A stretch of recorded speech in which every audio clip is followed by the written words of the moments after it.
Okay, here's our video for the fiber optic cable. If you ever need to take the mech cover off, this is all you need to do. I've taken off the title strip holder, and I've taken off the diffuser glass and the fluorescent light to get a few things out of the way. What you do is just grab the bushing here so it doesn't turn. I got to do this with one hand. I've got this loosened up a little bit already. And you turn back the compression nut like that a few turns. Then this can come out. Now you can take this with your mech cover onto the bench, set the mech cover so that the front of it is hanging over the front of your bench so these fiber optic lines hang down. You don't want to put your mech cover back further on the bench. It could bend the lines. And then just put it back on.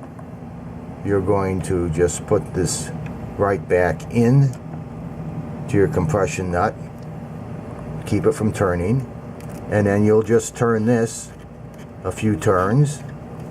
It'll snug up. You want to keep pressure on the bushing in this direction while you're doing that. And then once that snugs up, this won't come back out. That'll stay. So it's that simple as far as that goes. Now let's look at the controller. This is your little RF remote controller. There's not much to it. It's very small. Runs on a little, I think it's a CR25 battery. You can get anywhere for about $4. This has on, off, brightness, up and down. We have red, green, blue, white, orange, yellow, cyan, purple. You can also increase or decrease the speed. We have auto, flash, jump 3, jump 7, fade 3, fade 7. Let's go through that. I'm going to turn this light off here. This does not show up very well on the camera. There's just nothing I can do to make it look any better. But I guarantee you it looks just like neon. It'll have a pulsing appearance to it here on the video, but it's solid and steady. When you use the controller, don't point it directly at your light engine. It's best to be back a little bit and point it in another direction. We'll try auto here. There's auto with it flashing. It goes through a couple sequences. It'll flash, then it'll change. Basically it flashes, it'll jump and fade and flash. Let's do a flash. That I think would be annoying to just let that run and run. Let's do a jump 3. That goes color to color without going out. It maintains its brightness. It just flashes from one color to the other. Here, that's jump 3. Here's jump 7.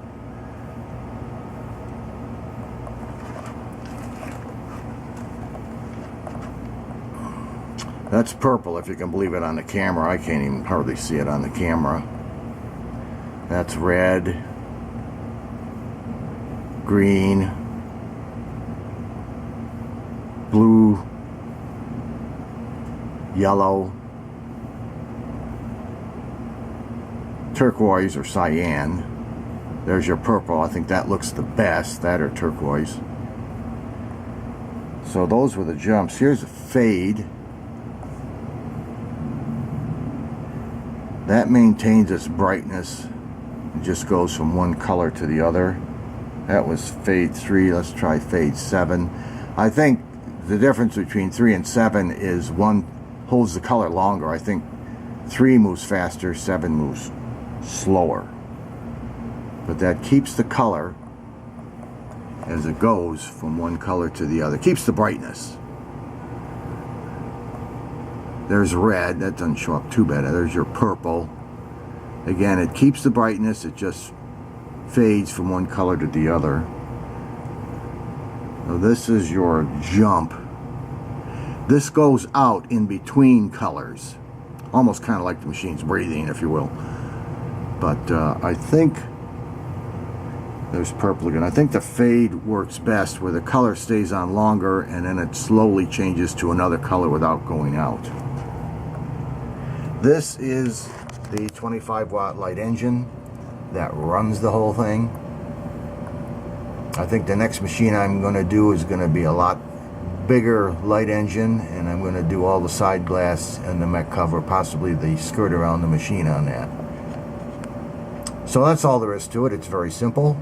This is the first one-of-a-kind add-on to a jukebox. It looks really cool. When it gets darker in the evening, you just can't take your eye off this thing. It's just beautiful. It's a very nice accent and very unique. Thank you for watching.